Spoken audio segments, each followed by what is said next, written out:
Well, good afternoon, everybody. Thank you for joining us. My name is Tom Davies, and today we're going to talk about modeling diffraction effects in thread. So first, just a little bit before we get started, for those of us who don't know the company so well, I'd just like to introduce ourselves and Photon Engineering's Fred. So CBS Europe is the main distributor of Photon Engineering's Fred optical engineering software. We provide technical support and sales for base in most countries in Europe, excluding Benelux, Spain, and Portugal. And we have branch offices in UK, Canada, and Japan. My name is Tom Davies. I'm COO of CBS Europe, and I've been using Fred and working closely with Photon Engineering for 14 or 15 years now.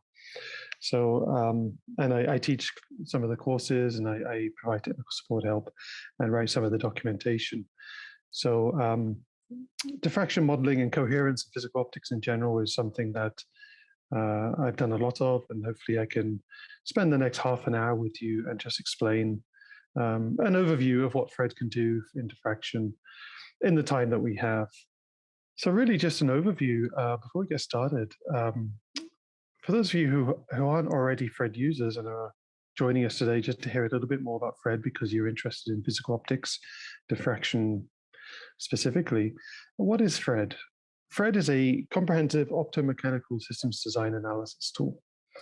It has both sequential and non-sequential ray tracing and multivariable optimization, and also the higher end of Fred, called Fred MPC, has GPU ray tracing support for ultra high-speed calculations. It can be used for a wide variety of applications, and I've highlighted 6 key ones here. Coherent beam propagation, which is what we're talking about today. Also, stray light analysis, scattering and ghosting effects in imaging systems, for example, and illumination system design and analysis. And generally speaking, virtual prototyping. Fred is a software where both the optics and the mechanics can come together, and you can really do a virtual prototype, tolerance testing of your system before it goes into production. So just a very quick overview of how Fred models physical optics. And it does so using a technique that we call coherent ray tracing, or more specifically, Gaussian beam decomposition. So first, physical optics. What is physical optics? It's a branch of optics that deals with coherence, diffraction, interference, and polarization, and other similar phenomena for which the geometrical optics ray approximation of ray tracing is not valid. So it's kind of the middle ground between geometrical optics, which doesn't include any wave effects, and rigorous electromagnetic theory. It sits in the middle between those two. So I'm using just this one single slide to explain Gaussian beam decomposition. It is strictly just an overview. The mathematics are available in a couple of published papers, and also in more details in our 3-day physical optics course. But generally speaking, the Gaussian beam decomposition algorithm is split up into 3 steps. What happens in Fred is that you create a source that you want to propagate through the system, and internally, that is decomposed into a collection of overlapping small Gaussian beams. And that's what these red Gaussian beam shapes are meant to represent. Then those Gaussian beams are propagated through the optical system using Fred's ray tracing engine in a way that allows us to keep track of what a Gaussian beam is through a collection of rays. And they refract and reflect through the system and so forth. And then when they reach the area you need them to, such as the detector, the Gaussian beams are coherently summed back together, and you get the field that you're looking for, a radiance or complex field, etc. So that's essentially the technique in a nutshell. Obviously, there's a lot more mathematics and specifics, but that's generally speaking what is happening. It's leveraging the Fred's ray trace engine to propagate Gaussian beams through the system and sum them on the detector. It has some advantages. The main one is that it is intrinsically non-sequential. Every Gaussian beamlet that you see there, and I say the word beamlet because it's a small Gaussian beam, each beamlet is independent from each other and can propagate on its own. So if the path is split off or some of the beam is clipped by an aperture, for example, this is inherently handled in the algorithm. Other techniques require that the beam must stay all together, and it's essentially could be a sequential process. Another advantage is that any type of surface can be ray traced. The only limitation is if we get down to the wavelength scale structures such as a grating, which cannot be explicitly ray traced. But any type of surface such as A-spheres, etc., can be traced without trouble. And experience has shown that Gaussian beam decomposition is more tolerant of large amounts of aberration. Again, some other techniques, physical optics, might have some sort of limitation there. And then the disadvantages of Gaussian beam decomposition is it gets a little bit more troublesome if we have very small apertures and it's clipping the field, because sometimes that requires us to resynthesize or resample the beam into a new set of smaller Gaussian beams. And that will become clearer as we go through the slides today. And speaking honestly, it's a little bit slower than other techniques because we have to decompose the source into Gaussian beamlets and then at the end of the ray trace coherently sum them again to obtain the complex field. So those extra steps there do sometimes take a little bit of time, relatively speaking. Often calculation time is not an issue with the coherent algorithm, as we'll see in some of the examples, but certainly that is an extra calculation step that needs to be considered. Okay, so today we're talking about diffraction. So I want to start with one of the simplest examples I can think of, which is quite simply a lens here. And here I'm using Fred's perfect ideal lens. And we're focusing a coherent beam onto a detector. And the detector's at the focal length. So that's quite straightforward. And then all we're going to do to simulate diffraction is let's put an aperture in front of the lens. So we clip the beam into this triangle shape in this example. So what do we need to do to simulate diffraction in this case? The wonderful thing with Fred's algorithm is that you don't need to do anything significant. All you need to do is make sure that the number of beamlets that you use to sample the aperture is sufficient. So what we have here on the left to the right is essentially the number of beams we're using to sample the aperture. And these circles here represent the waist of the Gaussian beamlets. So here we have, around about 3 beamlets sampling the aperture. And you can see here that the far field diffraction pattern just really is not accurate. It's a little bit chaotic. As we decrease the size of the Gaussian beamlets and therefore the number of them across the aperture, we can see we start to converge upon the expected far field diffraction pattern. And you can see here at the end here, this is pretty as we expect here with the 6-fold symmetry. And we have possibly 15 to 20 samples across the aperture. And you can see here, we need to make sure we do that. And if we do that, then Fred automatically, due to the clipping of this aperture and the abrupt cutoff that this forces onto the remaining set of Gaussian beams, when they are coherently summed, the diffraction is inherently included, and we get to see the diffraction pattern. So it's really simply just ray trace through the aperture and just make sure you have enough samples across the point of interest, the aperture. Looking at a slightly different example, but with the same message, here is a very simplistic, representative version of a Cassegrain telescope with some housing. And the interesting thing here is with these 3 struts that are in place for the secondary mirror, diffraction around those struts can also cause image degradation on the detector. So let's just show how we can do that as well. So without the struts, if we just do a ray trace with the secondary mirror magically floating in space, the PSF is very simply rotationally symmetric. So that's as you expect there. And then the question is, if we include the diffraction effects around the struts, what sort of diffraction effects do we see? So again, what we have here is on the left is a ray trace picture, just to show we're actually doing a ray trace. But we have 3 rows of data here, and it's very similar in concept to the triangular aperture. The key point is making sure we have enough samples across the grid to adequately sample, in this case, the object that's blocking the beam. So if we have a grid of 31 by 31 rays, it's nowhere near sufficient because the diffraction pattern is not quite as you expect. It's still showing some sort of diffraction effect, but it's not quite converged to the right answer yet. And then as we increase the sampling to 101 by 101 and 201 by 201, you can see how the diffraction effect starts to form and becomes very clear. So again, the key point is sampling with the number of Gaussian beamlets so that the width and the shape of the obscuration in this case is handled correctly. And then you can see here not only the shape of the diffraction pattern, but also the values we're talking about. What we have here is a log scale and 10 to the minus 6. This is the same data on 10 to the minus 5. So actually we have the same data here, 10 to the minus 8, 10 to the minus 6, 10 to the minus 5. So it's the same data, just on two different scales. So using this data here and going back to the previous slide, comparing to 10 to the minus 4, we can understand essentially the contribution in terms of the image degradation, etc. And that's a more representative case of actually doing something in terms of virtual prototyping in Fred rather than just a triangular wrapper in front of a lens. So just a couple more very simple examples, and then I'll get to a live demonstration. Just to clarify what we're talking about here, diffraction. This is an image from this reference below. Basically, it should be known to most of us here that the three diffraction regions, Fraunhofer region in the far field, which is what we've just looked at because we're focusing down through a lens.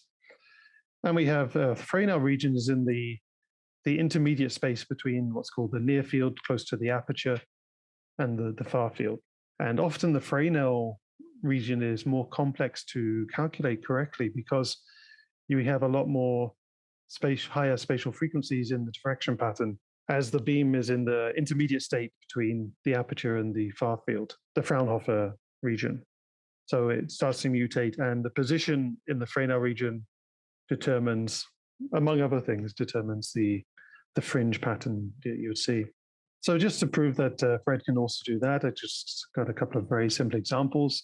Again, the key point is making sure you have enough coherent beamlets so that when you sum them together, they produce the right pattern. So a very simple case here of a circular aperture of 1 millimeter semi-aperture, and at a wavelength of 0.5, what we can see here is at Z equals 100 millimeters, the cross-section view of the diffraction pattern, which is obviously rotationally symmetric, the cross-section is displayed and matches the theoretical pattern that we expect. The key thing here is to get this accurately, I needed to use a grid of 601 by 601 beamlets, which is quite high for a coherent ray trace, but certainly achievable without too much computational hassle. And then at Z equals 400, further as we approach the far field, the pattern starts to calm down, let's say, and I can get to see the expected diffraction pattern. And also note that I only needed 101 by 101 grid if I wanted to save a little bit of calculation time, because the pattern is a little bit simpler. But certainly Fresnel diffraction is also an option that's possible. Here's just another example of Fresnel diffraction in Fred.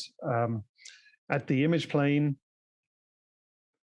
well, essentially around the image plane on the soft side and the hard side against towards the lens or further away from the image plane, Fred can easily calculate as a sequence just a simple series of the Fresnel diffraction patterns. And here I've just got a simple example of how what we do if we jump 1 millimeter in each direction, in this direction, I guess half a millimeter in this direction. And you can see how the diffraction pattern evolves in this case. So again, analyses like this, no trouble with Fred as long as you have enough rays so that you have a nice converged solution. Okay, let me flip over to Fred and I'll do a couple of live demos so you can see Fred in action. So we're going to start with the simplest one, and essentially just doing some aperture diffraction. And I've opened the Fred model and you can't see anything because what happens is if I fit the source to view, all right, there's my source. And actually the only other thing in this model is in the analysis surfaces folder on the left side, just an analysis surface to do the calculation at 2.5 kilometers away from the source.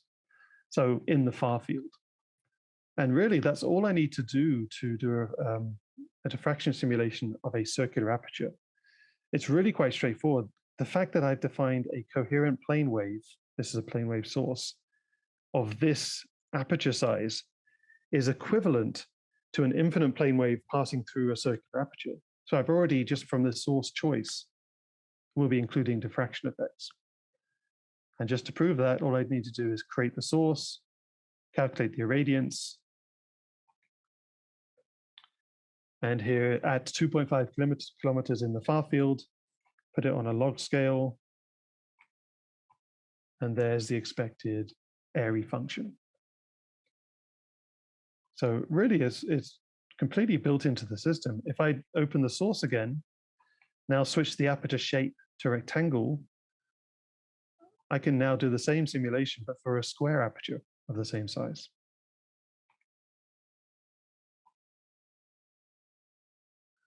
Okay, let's put it on a log scale, and we should see a different diffraction pattern, and here we are. So really, it's built into the system. The user doesn't have to do anything special, just has to make sure that they choose the right type of source, in other words, a coherent source type. And in Fred, the groups of sources are split into coherent and incoherent.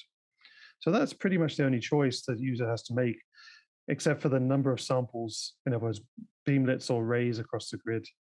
Make sure that that is sufficient just by doing a couple of convergence tests.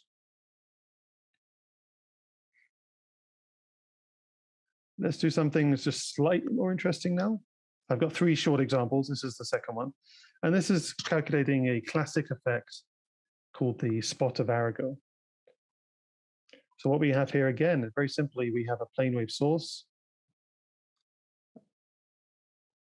square aperture, and right in front of it, we have an obscuration, essentially a blocking surface just in front. So all this red area here is actually the source rays ready to be traced. And then at z equals 400, I think, we just have an analysis surface here. So with the spot of Arago, it's a diffraction effect that actually creates a peak on the center behind the obscuration, which without diffraction effects wouldn't be there. So again, we just do a ray trace, plot the irradiance at the position at z equals 400.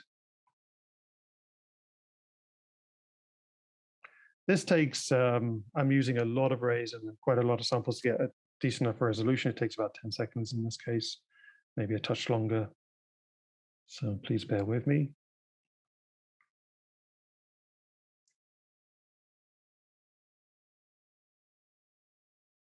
When I said 10 seconds, I meant 25 or 30 seconds, but there we go.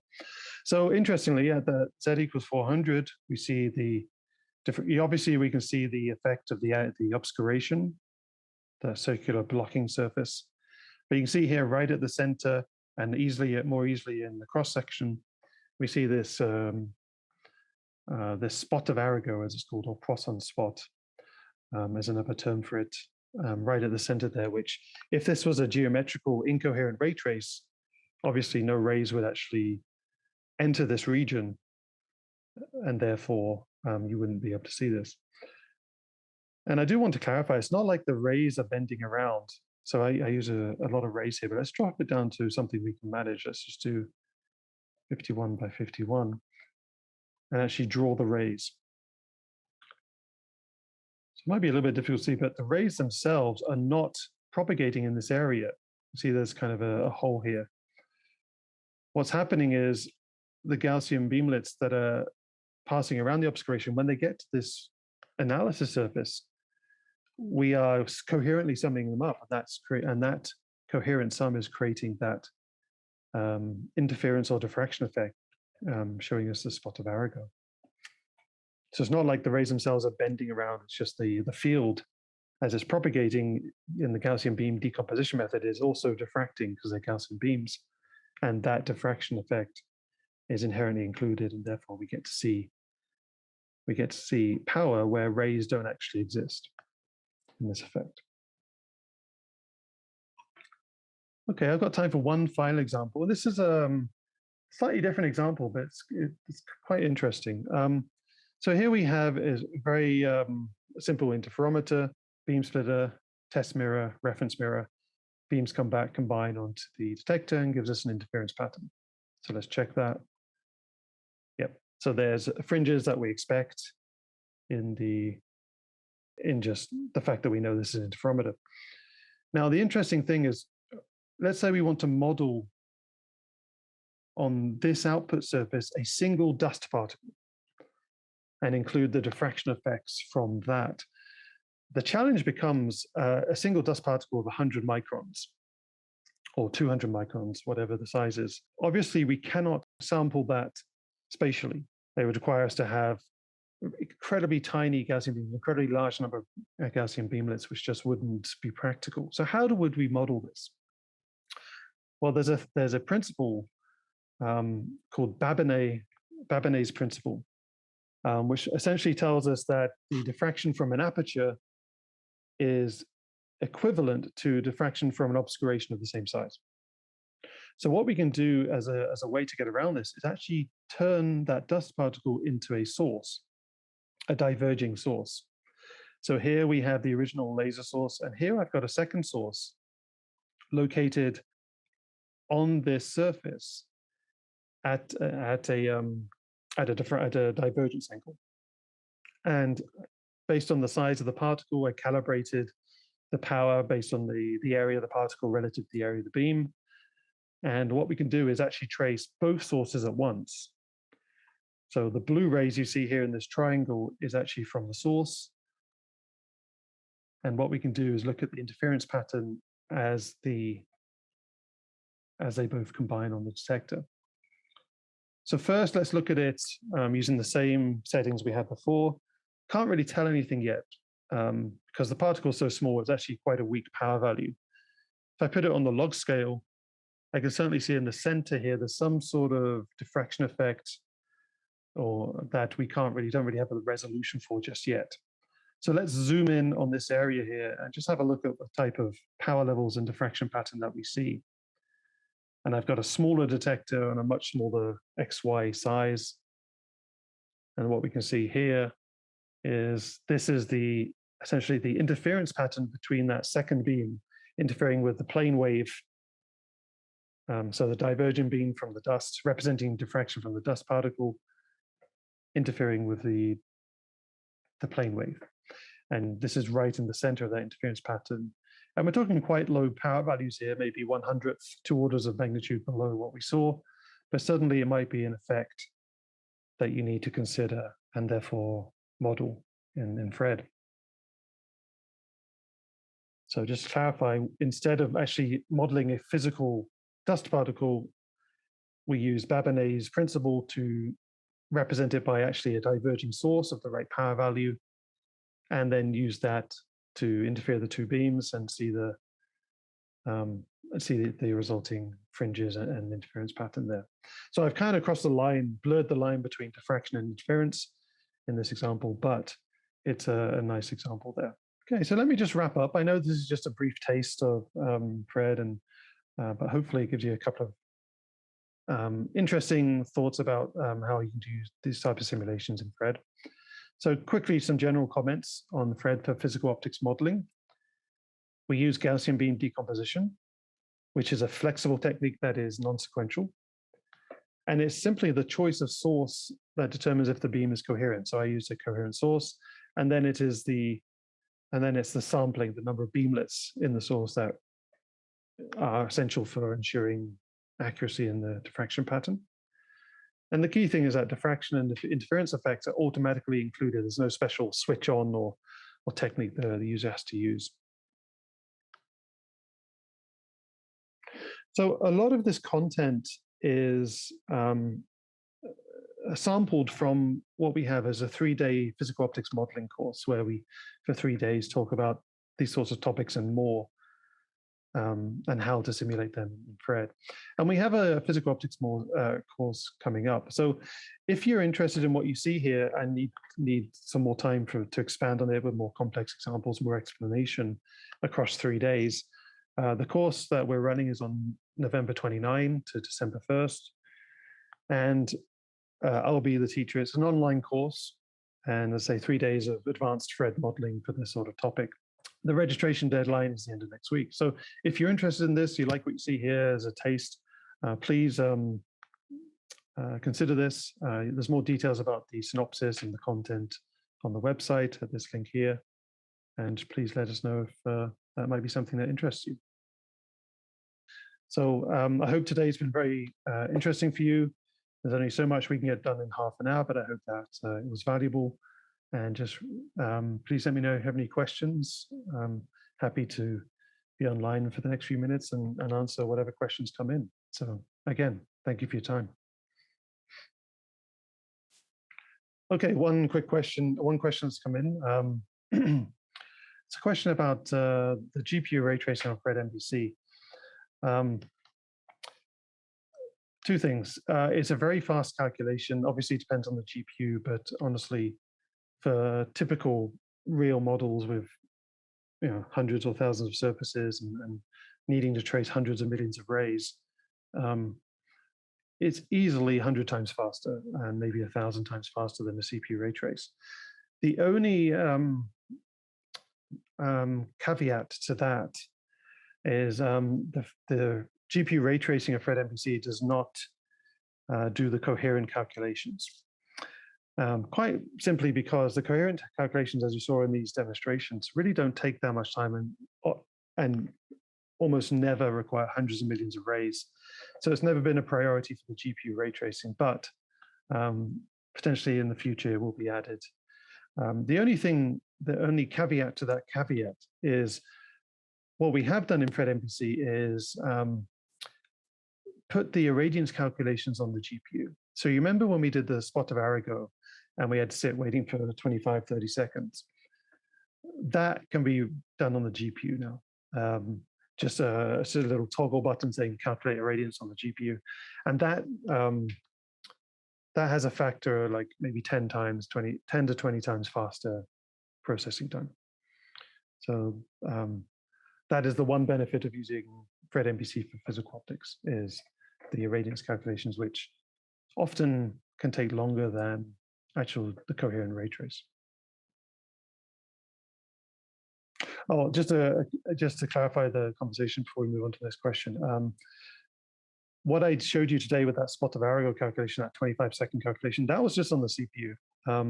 So in theory, if I didn't want to wait 25 seconds, I could have switched on to do it on the GPU and it would have taken 2 or 3 seconds.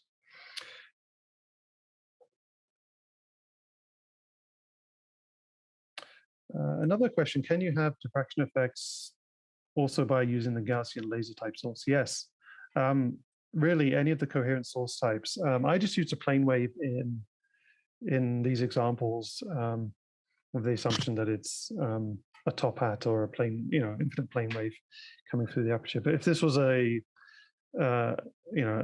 fundamental mode of a Gaussian or something even more complex, yes, the diffraction effects are automatically included. So I kept it simpler in these examples, but there's no reason why I needed to do that. So Gaussian fundamental mode or higher order modes, set up the source type. As long as it's coherent and you have enough samples, you will see the diffraction effects.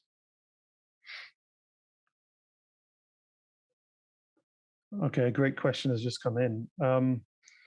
Is there a way to model diffraction on a 2D grid? As what would happen when light is diffraction on a pixel structure of an imaging sensor? To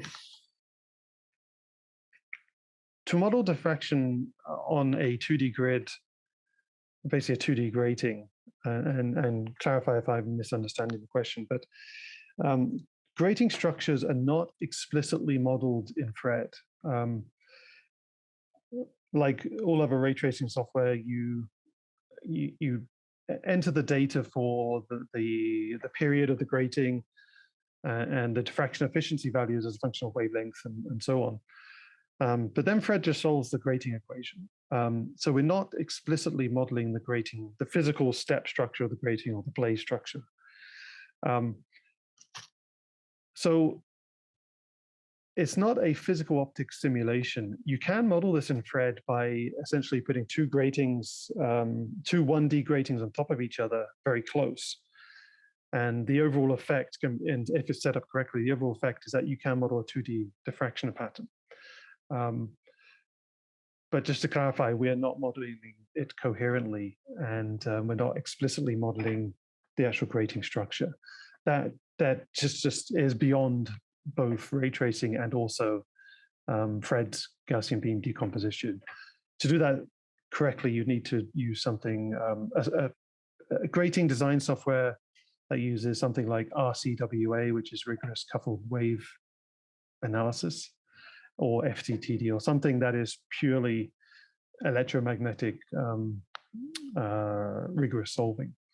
So you can do this in Fred, but you're doing it by overlaying two 1D gratings in such a way that we get the expected diffraction pattern.